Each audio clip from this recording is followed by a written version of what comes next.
Bem-vindos a mais um episódio do programa Observatório Cine. Eu me chamo Sabrina e hoje nós vamos receber mais uma vez o professor e cineasta Emiliano Cunha para falarmos sobre Dogma 95 e cinema de fluxo. Vamos aprender o que são esses movimentos e também as características deles. Fiquem agora com o episódio de hoje. Muito bem, pessoal. E aí vamos à aula de hoje que para mim foi super legal rever, porque, de novo, fez parte do meu mestrado, então eu realmente mergulhei nesse assunto. Lola, vem para cá.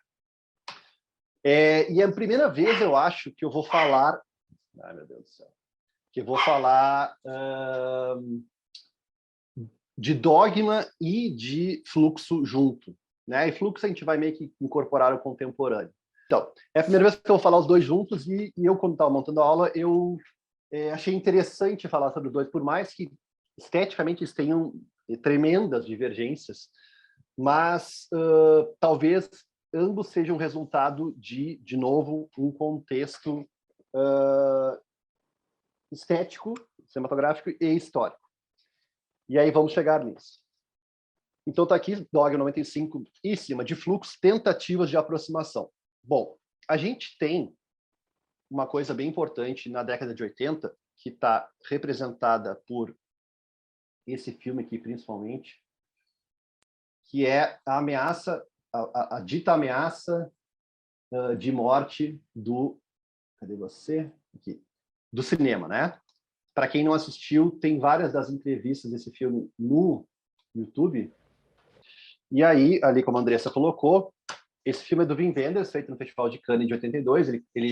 Esse quarto 666, ele convida uma série de cineastas, Spielberg, enfim, uma galera daquela época, falar sobre essa dita invasão do vídeo, né, das fitas magnéticas na época, e essa aparente morte da película, que era algo que realmente preocupava quem fazia cinema.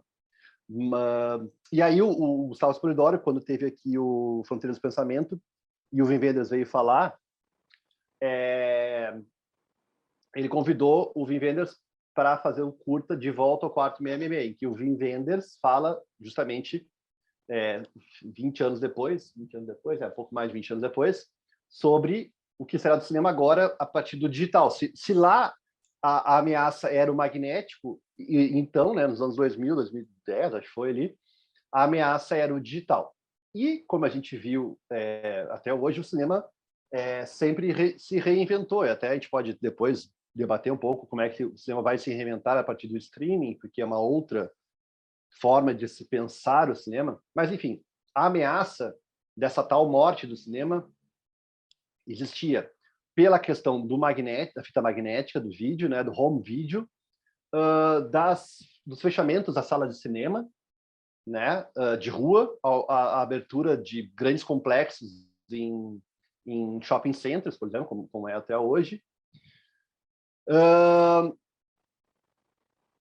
E aí tem uma coisa que eu vou falar mais a fundo agora, que é o cinema maneirista, né? O cinema maneirista, ele é na verdade, foi um momento maneirista. O que seria o maneirismo? O maneirismo vem da teoria das artes plásticas, que seriam pintores que vieram depois dos renascentistas, né? Seriam pintores em que vieram depois do esgotamento da técnica.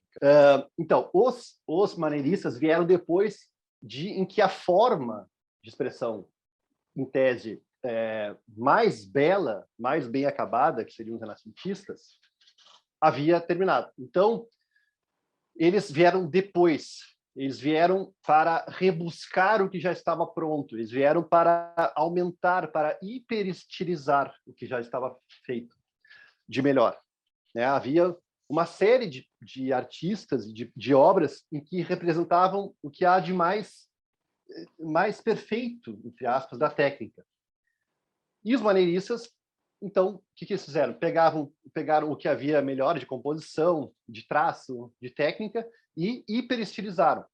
E aí, isso vai se passar também com o cinema.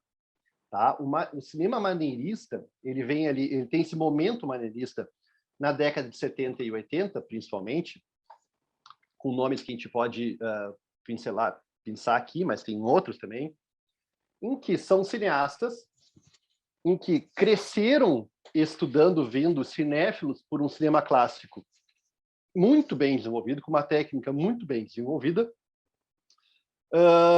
mas que vieram depois. Eles sofrem o fardo de chegarem depois. E agora? O que eu faço? Tudo, aparentemente, tudo que já foi inventado de técnica já foi muito bem estabelecido e repetido e reproduzido. Então, o que eles fazem? E aí eu vou mostrar aqui uma cena que deu origem a esse termo maneirista, criado pelo crítico Alain Bergala. É uma cena de Paris, Texas, tá? Muito simples, do Wim Wenders, o próprio Wim Wenders que a gente estava vendo agora há pouco. Como é que tá aqui? Então, essa cena que deu origem ao termo cinema maneirista.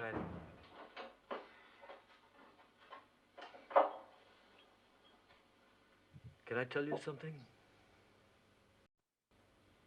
Sure. Anything you like. It's kind of long. I got plenty of time.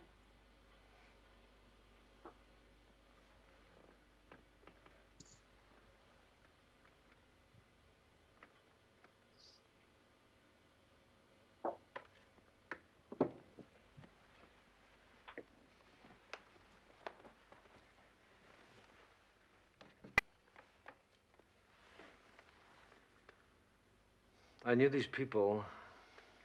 What people? These two people.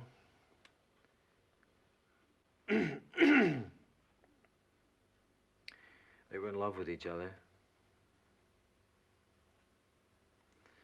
The girl was very young, about 17 or 18, I guess. And the guy was quite a bit older. And he was kind of raggedy and wild. And she was very beautiful, you know? Yeah.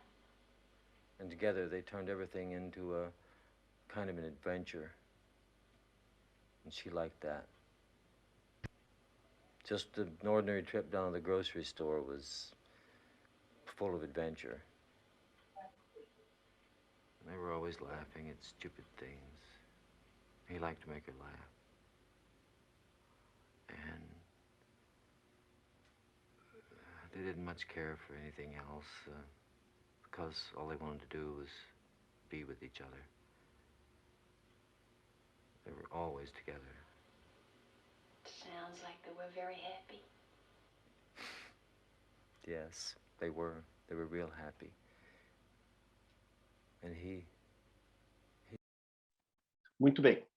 Por que o Alain Bergala chamou essa cena especificamente de maneirista? Por quê?